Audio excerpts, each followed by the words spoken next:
Ajeng Semeng, kini saatnya saya Dana Paramita mengantarkan sejumlah berita dari Bali. Berikut 3 di antaranya.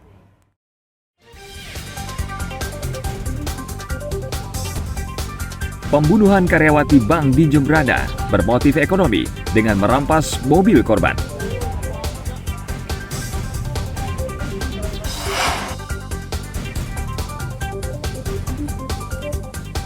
Sepasang suami istri nekat mengedarkan ganja karena terdesak kebutuhan ekonomi.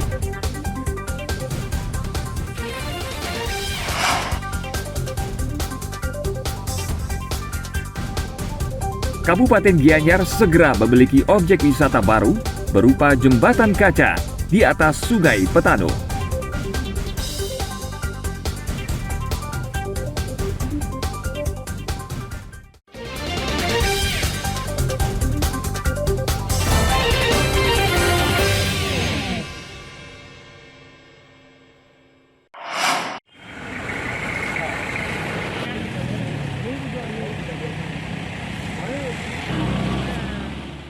Misteri pembunuhan karyawati bank bernama Igusti Agung Mira Agung Lestari akhirnya terungkap.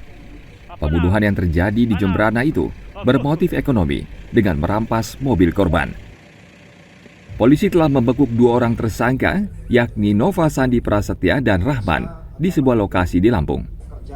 Sementara mobil korban yang dibawa kabur kedua tersangka telah ditemukan di daerah Boyolali, Jawa Tengah.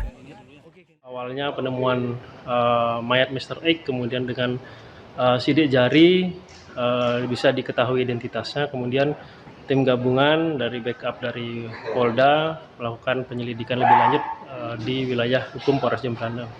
Kemudian setelah diungkap, kemudian tadi sudah disampaikan bahwa ada beberapa TKP.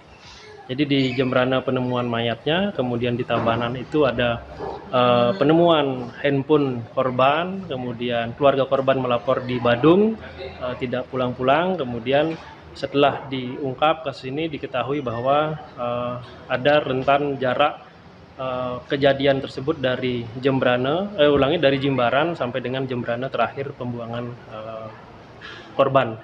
Jadi itu sekarang sudah ditangani oleh Ditreskrim Polda Bali karena pelaku ini tidak kenal wilayah sehingga dia tidak mengetahui secara tepat di mana tepatnya itu dilakukan karena dalam perjalanan menuju ke arah barat, istilahnya seperti itu dalam perjalanan itu. Yang mengemudi bukan si korban ya? Bukan, yang mengemudi adalah yang kenal dengan korban, inisial NSP. Tersangka Nova Sandi Prasetya merupakan kekasih dari korban Gusti Agung Mira. Tersangka membunuh bersama rekannya Rahman untuk menguasai mobil korban yang dijual seharga 25 juta rupiah di Boyolali. Kedua tersangka dijerat pasal berlapis tentang pembunuhan serta pencurian dengan kekerasan dan terancam pidana 20 tahun penjara.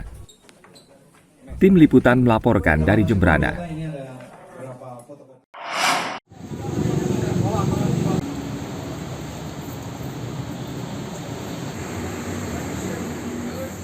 Aksi perampokan terjadi di sebuah minimarket di Jalan Tuku Umar, Denpasar, Selasa pagi kemarin. Perampokan ini cukup mengejutkan warga karena terjadi pada pagi hari. Pelaku yang memakai helm dan masker mengancam pegawai dengan golok dan mengikat tangan korban. Sebelum kabur, pelaku menguras isi brankas berisi uang jutaan rupiah. Polisi yang tiba di lokasi pasca perampokan melakukan olah tempat kejadian perkara dan meminta keterangan korban serta saksi.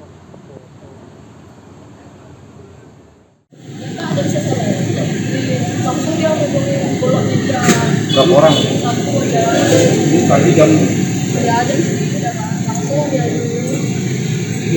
Tapi pakai ini. Pakai masker, pakai helm. Awalnya kan gembok nih. Ya, Gemboknya mana? Ada. Tapi kan sudah dibuka Pak. kan saya buka. Oh, Dia buka aja lapor. Pelaku melancarkan aksinya dengan mengancam korban karyawati toko gede pada saat membuka pintu di pagi hari persiapan untuk operasional toko. Setelah dia masuk tidak berselang lama datang seorang laki-laki dengan membawa sebilah golok masuk dan mengancam yang bersangkutan sambil meminta ditunjukkan di mana letak tempat penyimpanan uang. Demikian. Kerugiannya berapa, Nan? Kalau untuk kerugian masih belum bisa diperkirakan karena tim IDEN masih melaksanakan olah TKP di dalam, akan tetapi dari informasi awal diduga kerugian berupa uang karena berangkas daripada toko ini sudah berhasil dia buka. Demikian. Kita sedang mengumpulkan bukti-bukti dan juga saksi, termasuk juga petunjuk-petunjuk yang kemungkinan masih ada di sekitar lokasi tempat kejadian. Pelaku juga membawa kabur dekoder kamera pengawas di dalam minimarket untuk menghilangkan jejak. Polisi masih menyelidiki kasus ini dan mencari rekaman kamera pengawas di sekitar minimarket. Tim Liputan melaporkan dari Denpasar.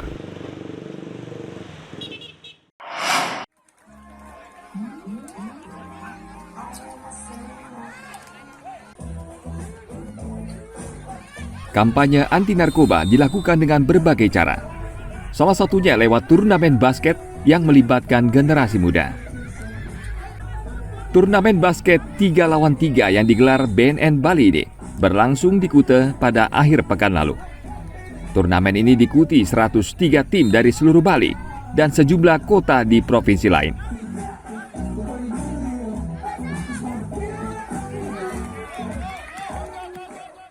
Salah satu strategi kita pendekatan ke anak muda, karena menangani narkoba tidak hanya dengan menangkap karena penjaranya itu sudah penuh.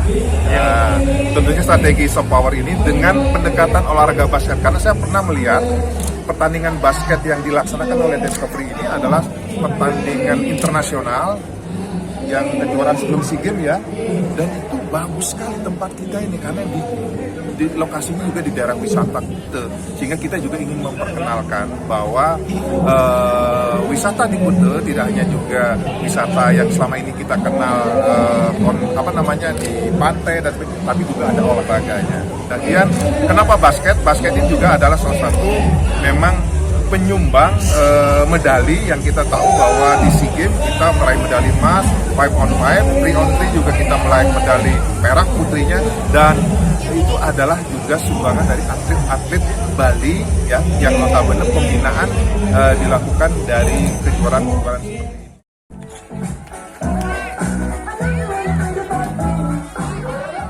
Turnamen basket ini juga diharapkan menjadi ajang mencari bibit baru pebasket nasional. Bola basket kini menjadi salah satu cabang olahraga penyumbang medali di tingkat internasional seperti SEA Games. Tim Liputan melaporkan dari Badung.